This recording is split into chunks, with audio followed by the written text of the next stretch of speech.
Baik, kita mulai ikhwah. Bismillahirrahmanirrahim. Assalamualaikum warahmatullahi wabarakatuh. Innal hamdalillah hamdan katsiran tayyiban mubarakan fih kama yuhibbu rabbuna wa yarda. Wa ashhadu an la ilaha illallah wahdahu la syarika lah. Wa ashhadu anna Muhammadan abduhu wa rasuluh. Allahumma salli wa sallim ala nabiyyina Muhammadin sallallahu alaihi wasallam wa ala alihi wa ashabihi wa man tabi'ahum bi ihsanin ila yaumiddin, amma ba'd. Ikhwani fillah rahimani wa rahimakumullah, bapak-bapak yang dirahmati Allah subhanahu wa ta'ala. Alhamdulillah, di malam hari ini dengan izin dan pertolongan dari Allah kita bisa duduk kembali dalam majelis ilmu ini.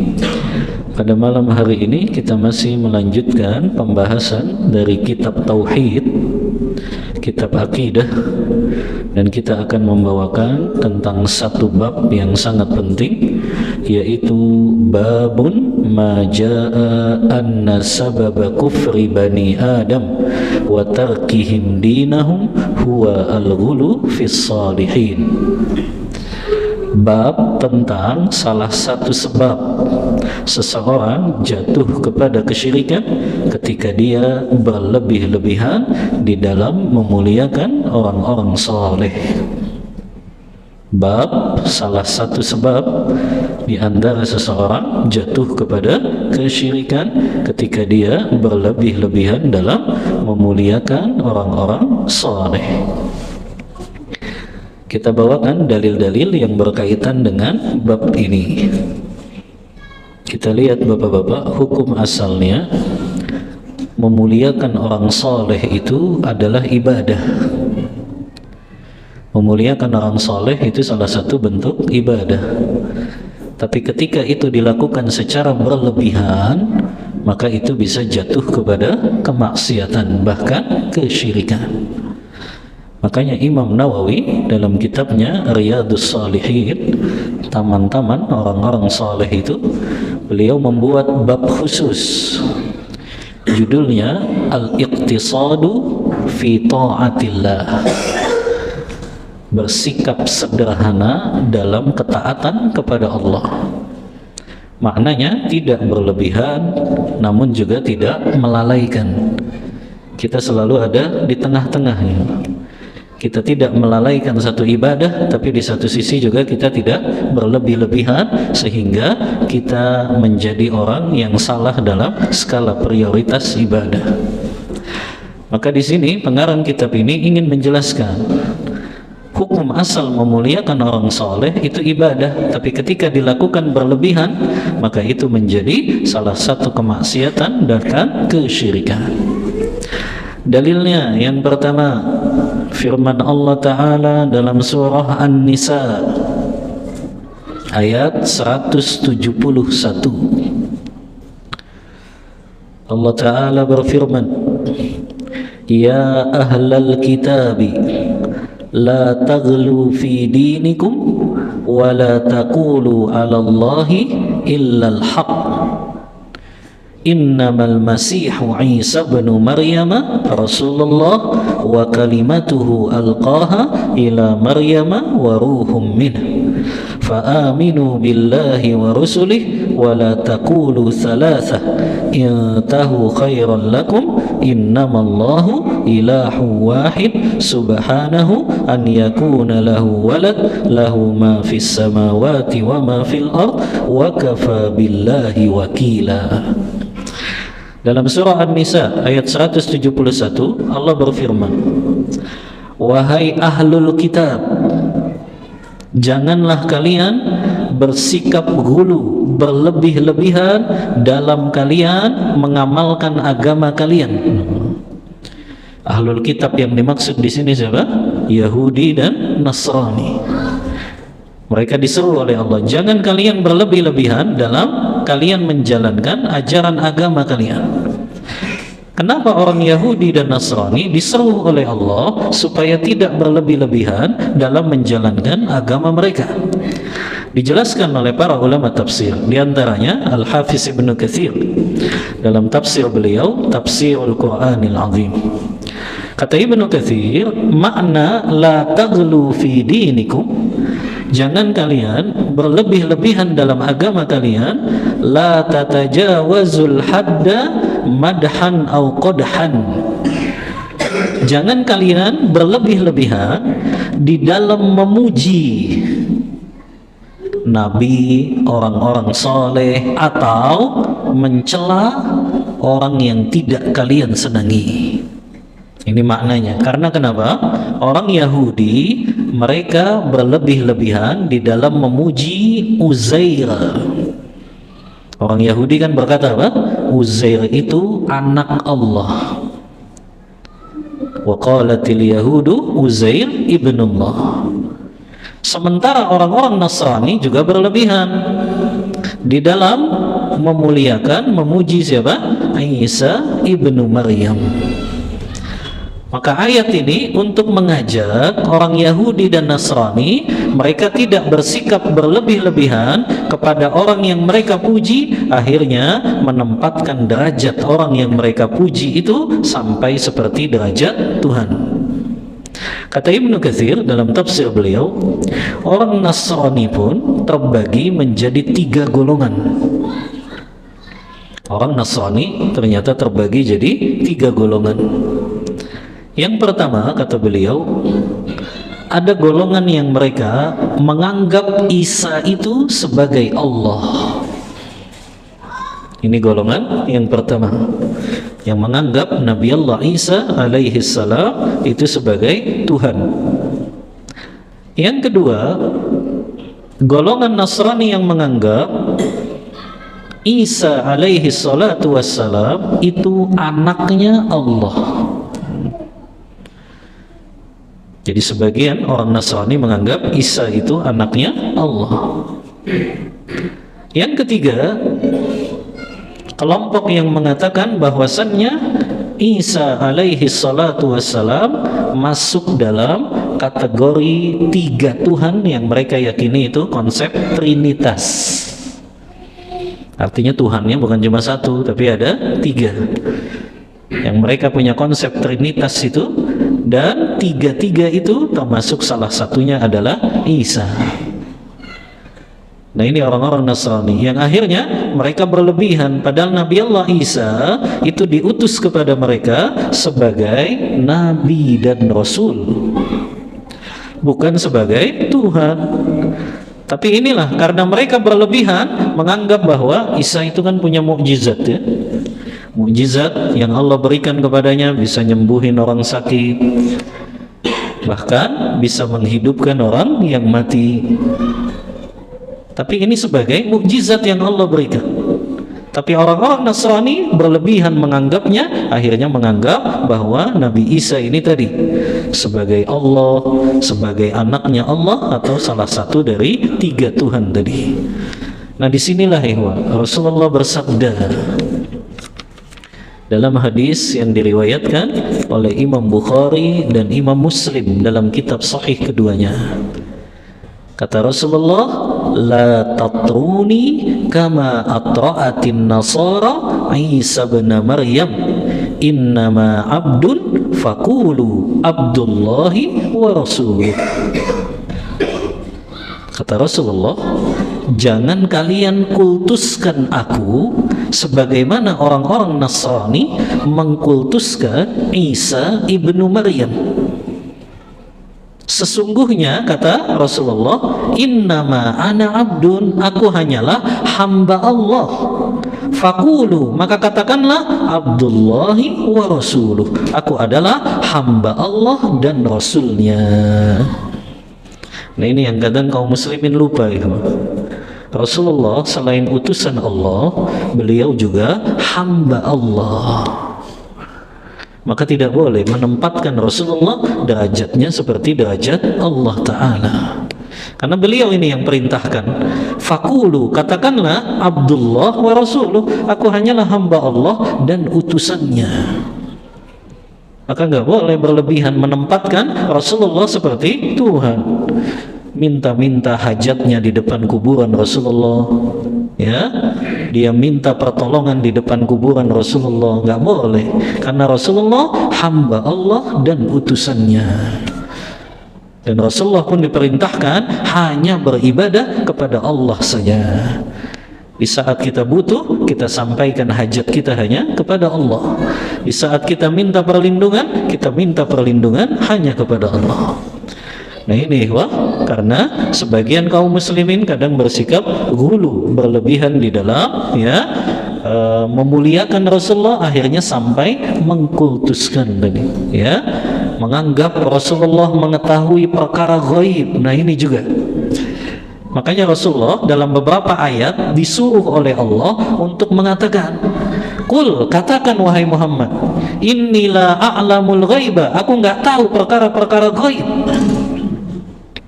Dalam beberapa ayat banyak itu Allah suruh Rasulullah mengatakan, sesungguhnya aku nggak tahu perkara ghaib. Karena pernah ceritakan ke antum kisah hilangnya kalung Aisyah, kan? Ketika Rasulullah pulang dari sesuatu peperangan,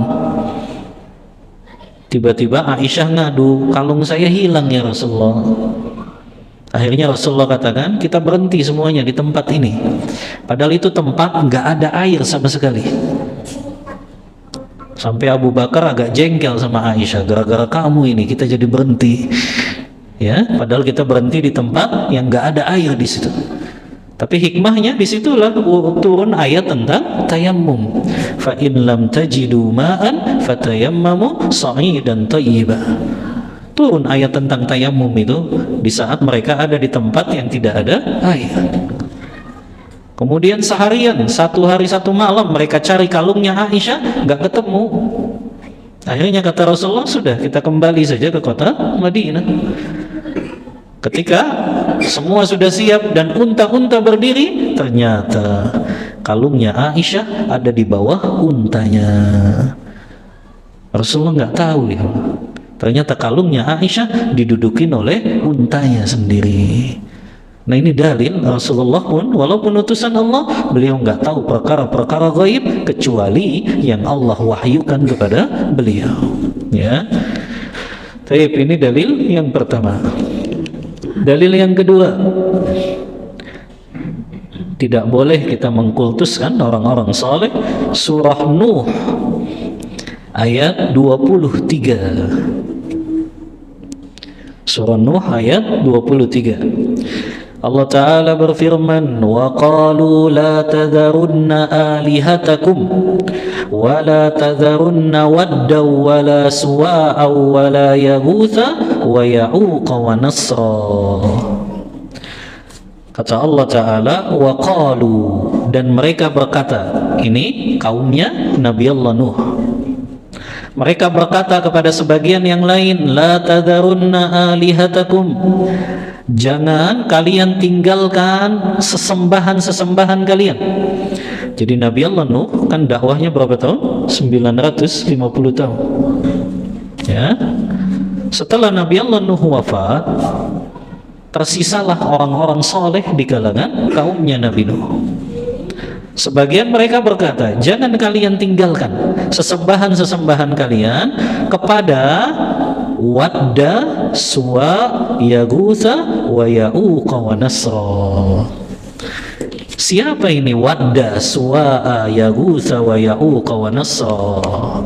Al-Hafiz Ibnu Katsir dalam Tafsirul Qur'anil Azim menjelaskan dari hadis riwayat Bukhari tentang 5 nama ini.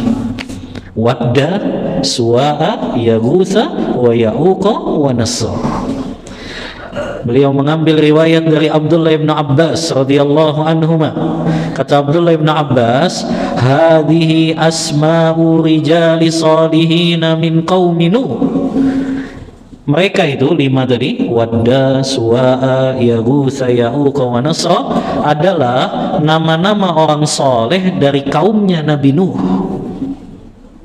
Falamma halaku, ketika 5 orang soleh ini meninggal dunia, auhas syaitanu ila qaumihim, syaitan membisikkan kepada kaum Nabi Nuh yang lain, anin sibu ila majalisihim allati kanu alaiha yajlisuna fiha ansaba, agar kaumnya Nabi Nuh tersebut menancapkan patung-patung orang-orang soleh tersebut, di mana biasanya orang soleh itu duduk memberikan nasihat kepada mereka. Jadi lihat, syaitan membisikkan apa? Supaya mereka bangun apa?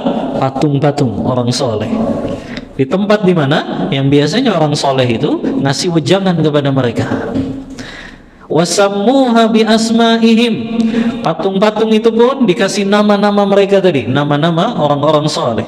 Wadda, Suwa'a, Yaghutsa, Ya'uqa, Nasr.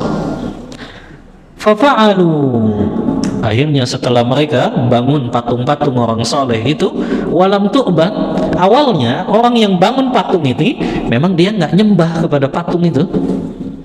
Hatta idza halaka ulaik, ternyata orang yang bangun patung itu akhirnya meninggal juga kan, anak-anak keturunannya, wa nusiyal ilm, pada saat itu ilmu dilupakan, ubidat, akhirnya patung-patung orang-orang soleh itu disembah. Makanya kata ulama, lihat, kesyirikan pertama yang terjadi di zaman Rasul yang pertama kali diturun adalah menyembah orang-orang soleh. Jadi bukan nyembah syaitan loh, bukan nyembah jin. Ternyata kesyirikan pertama di muka bumi ini terjadinya karena apa?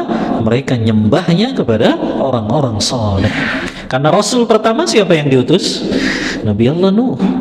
Ya, setelah Nabi Allah Nuh meninggal dunia dan kaumnya sebagiannya adalah kalangan orang-orang soleh tadi, justru setelah matinya malah disembah. Nah ini jadi pelajaran nih, ternyata kesyirikan pertama di muka bumi ini diantaranya datang karena sebab menyembah orang-orang soleh. Ya, makanya di sini ya kata Al-Hafiz Ibnu Katsir dalam Tafsirul Qur'anil Azim, ya, ini adalah kesyirikan yang pertama yang terjadi di muka bumi ini, yaitu penyembahan kepada orang-orang soleh. Ya, berkata juga Al-Imam Ibnu Qayyim Al-Jauziyah, ya, lamma matu, ada di antara sebagian mereka juga ketika orang-orang soleh ini wafat, akafu ala kuburihim, mereka iktikaf di kuburan-kuburan orang soleh tersebut. Tahu antum iktikaf ya? Berdiam diri ya di sekeliling kuburan-kuburan orang soleh itu. Ya, mereka minta hajat-hajat mereka, yang belum punya jodoh supaya cepat jodohnya, yang rezekinya lagi sempit supaya dilapangkan. Nah, ya, mereka itikaf di kuburan-kuburan tersebut. Summa sawwaru, kemudian mereka buat patung-patung mereka orang-orang soleh. Summa tala alaihimul amadu fa'abaduhum, ketika berlalu dalam waktu yang lama, akhirnya keturunan-keturunan mereka yang menyembahnya. Dan inilah yang menjadi salah satu jalannya syaitan. Syaitan selalu membisikkan seseorang itu kan jatuh kepada kesyirikan. Kata Ibnul Jauzi kan ketika menjelaskan langkah-langkah syaitan yang ada 6 itu. Yang pertama apa? Syaitan itu akan menggoda manusia jatuh kepada syirik besar. Itu langkah syaitan yang pertama. Makanya Allah suruh kita menjadikan syaitan itu musuh. Inna syaitana kanu lakum aduun fattakhidhuhu aduwa. Sesungguhnya syaitan itu musuh-musuh kalian dan jadikan dia sebagai musuh. Ya, makanya nggak sedikit orang yang dia nggak tahu syirik akhirnya jatuh ke dalam syirik. Kenapa kita selalu ingatkan tentang macam-macam kesyirikan, contoh-contoh kesyirikan, supaya kita tidak jatuh ke dalamnya. Inilah kenapa para ulama akidah selalu memenuhi kitab-kitab mereka dengan contoh-contoh kesyirikan ini. Apakah itu datang ke dukun, paranormal, meyakini ramalan-ramalan, apakah itu nyimpen jimat, benda keramat yang dia menyangka akan mendatangkan manfaat dan menghindarkan dari bahaya, ya, apakah itu dengan cara minta perlindungan kepada selain Allah. Kalau lewat terowongan klakson 3 kali, itu kan bagian dari kesyirikan, ya, meyakini apa? Ada yang bisa datengin manfaat, ada yang bisa mencegah bahaya selain Allah. Maka ana selalu katakan, ya, tidak ada orang yang paling lemah di muka bumi ini kecuali orang yang berbuat syirik kepada Allah. Orang yang dia pakai gelang di tangannya sebagai jimat, itu orang yang paling lemah, ya. Karena dia takut tuh kalau jimatnya ketinggalan. Dia merasa nggak punya kekuatan kalau jimatnya itu ketinggalan. Makanya dia sesungguhnya orang yang paling lemah, bukan orang yang paling kuat. Orang yang berbuat syirik itu orang yang paling lemah, ya. Orang yang paling kuat itu orang yang tawakalnya, bersandarnya, bergantungnya hanya kepada Allah Ta'ala. Itu orang yang paling kuat, ya. Ketika ada masalah dia bergantung kepada Allah, hatinya selalu terpaut dengan Allah Ta'ala. Itu orang yang paling kuat. Adapun orang yang berbuat syirik, itu orang yang paling lemah. Dia bergantung kepada makhluk selain Allah Ta'ala, ya. Nah, ini kan langkah pertama. Langkah kedua apa? Kalau dia nggak berhasil menggoda orang jatuh kepada kesyirikan, dia akan goda orang itu untuk jatuh kepada bid'ah, amalan-amalan yang tidak ada tuntunannya. Ini syaitan nih kerjaannya, ya. Yang ketiga, kalau orang ini nggak bisa digoda dengan langkah kedua ini, digoda dengan langkah ketiga, jatuh kepada dosa-dosa besar. Dosa besar kan banyak sekali. Antum baca kitabnya Imam Zahabi Al-Kabair, itu ada sekitar 76 dosa-dosa besar beliau sebutkan, ya. Yang keempat, kalau nggak berhasil jatuhin makhluk ini dalam dosa besar, dibuat makhluk ini meremehkan dosa-dosa kecil. Nah, ini banyak sekali, ya, kaum muslimin yang terkenanya dengan godaan keempat, meremehkan dosa-dosa kecil. Padahal kata ulama, la saghirata ma'al israr, tidak ada dosa kecil kalau itu dilakukan terus-menerus, ya. Yang kedua, tidak ada dosa kecil kalau itu dilakukan secara terang-terangan, ya. Kalau itu dilakukannya terang-terangan di hadapan orang lain, maka itu bisa menjadi dosa besar, ya. Yang ketiga, tidak ada dosa kecil kalau orang yang melakukannya adalah orang yang alim, orang yang berilmu tentang itu. Makanya dosanya orang yang berilmu itu lebih besar, ya, ketika dia melakukan maksiat daripada orang yang mungkin dia belum tahu ilmunya. Dosanya ustadz sama kiai kalau melakukan dosa itu lebih besar, ya, karena dia sudah tahu ilmunya, ya. Beda dengan orang yang mungkin dia belum tahu ilmu. Ini sudah tahu ilmunya masih juga. Makanya kata ulama, ini yang bisa menjadikan dosa itu menjadi besar, ya. Kemudian yang kelima, kalau syaitan nggak berhasil menggoda manusia melakukan dosa kecil dan dia remehkan itu, dia sibukkan manusia dengan perkara mubah yang berlebihan.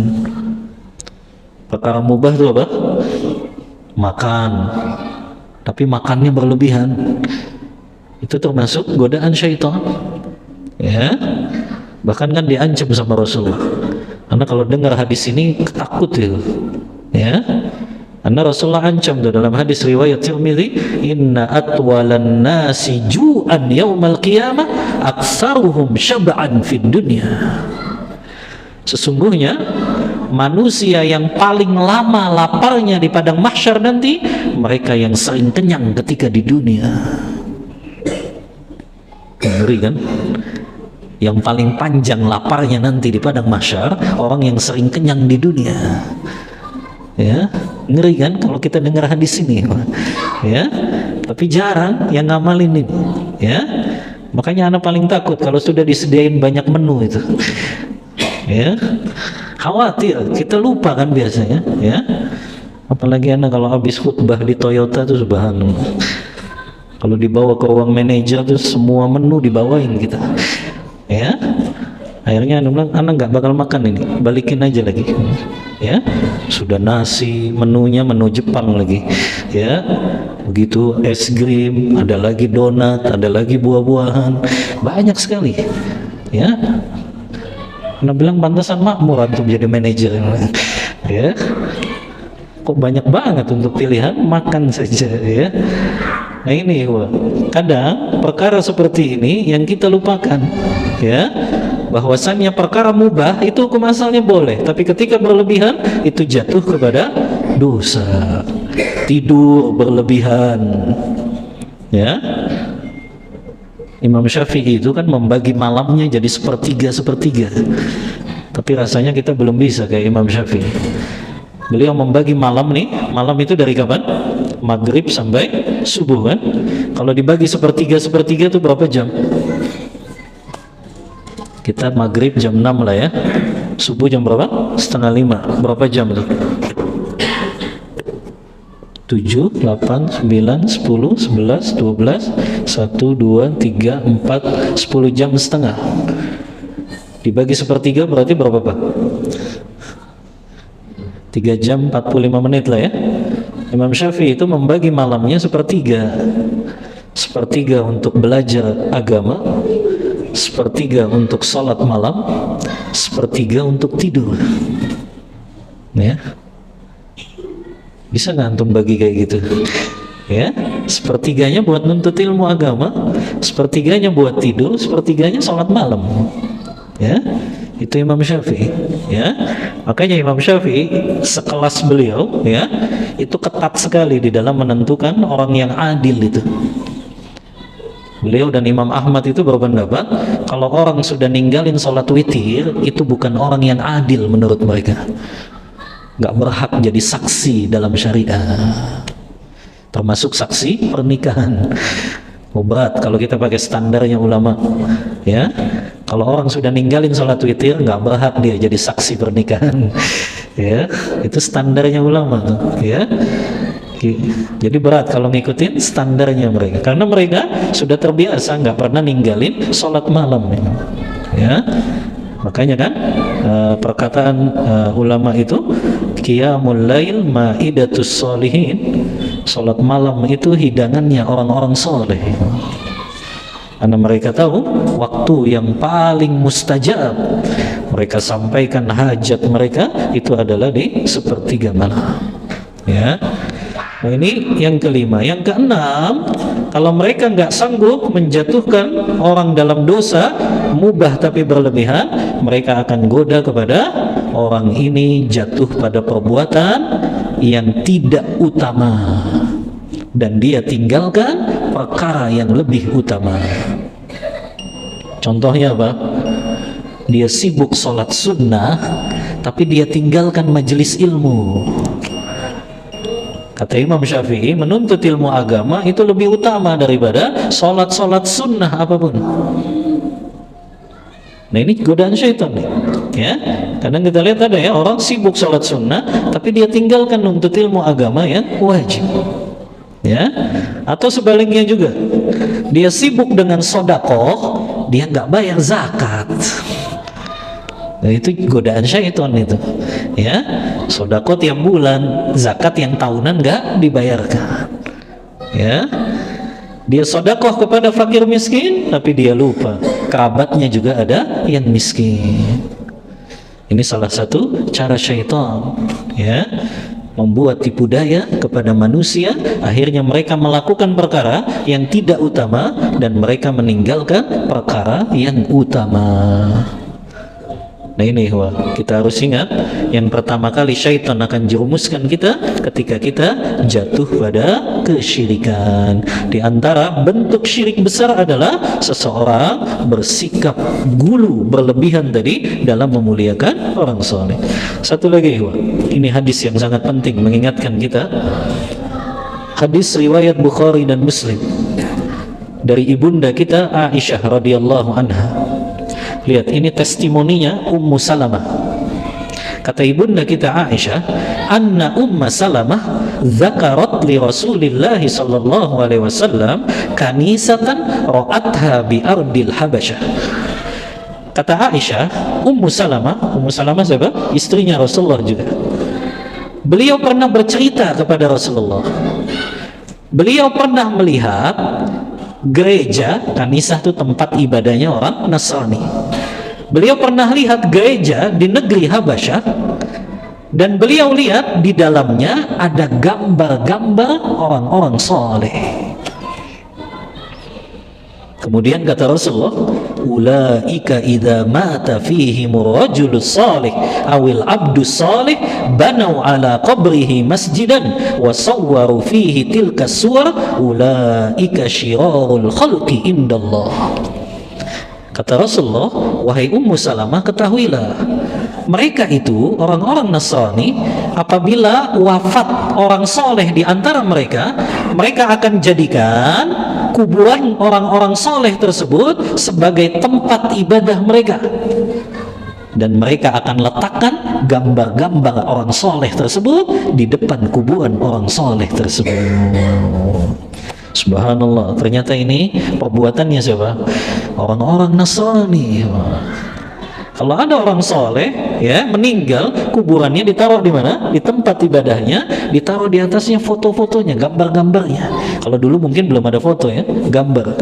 Ya, ditaruh di situ. Lihat kata Rasulullah, ulaika syirarul khalqi indallah. Mereka itu seburuk-buruknya makhluk di sisi Allah. Itu ancamannya Rasulullah. Mereka yang menjadikan kuburannya orang soleh sebagai tempat ibadah dan mereka buat gambar-gambar orang soleh di situ, mereka itulah seburuk-buruk makhluk di sisi Allah Ta'ala. Hadis-hadis kayak gini nggak pernah nyampe ke kaum muslimin kayaknya, ya, atau sedikit sekali. Padahal Rasulullah yang mengatakan mereka itu seburuk-buruk makhluk di sisi Allah Ta'ala. Nah di sini nggak boleh kita berlebihan terhadap orang soleh sampai menjadikan kuburan mereka sebagai tempat ibadah. Dan inilah yang menjadikan orang-orang Yahudi dilaknat, orang Yahudi dan Nasrani dilaknat oleh Allah karena mereka menjadikan kuburan-kuburan Nabi dan orang solehnya sebagai tempat ibadah mereka. Kata Rasulullah, la'anallahu al-yahuda wan nasara ittakhadhu qubur anbiya'ihim masajid. Orang Yahudi dan Nasrani dilaknat oleh Allah karena mereka menjadikan kuburan-kuburan orang soleh mereka sebagai masjid, tempat ibadah. Tapi malam ini sampai Isya saja ya kajian ana. Kita cukupkan kajian kita pada malam hari ini. Wallahu ta'ala a'lam bis-shawab. Wa sallallahu ala nabiyyina Muhammadin wa ala alihi wa sahbihi wasallam. Kita tutup kajian kita membaca doa kafaratul majlis. Subhanakallahumma wa bihamdika asyhadu an la ilaha illa anta astaghfiruka wa atubu ilaik. Walhamdulillahi rabbil alamin. Wassalamualaikum warahmatullahi wabarakatuh.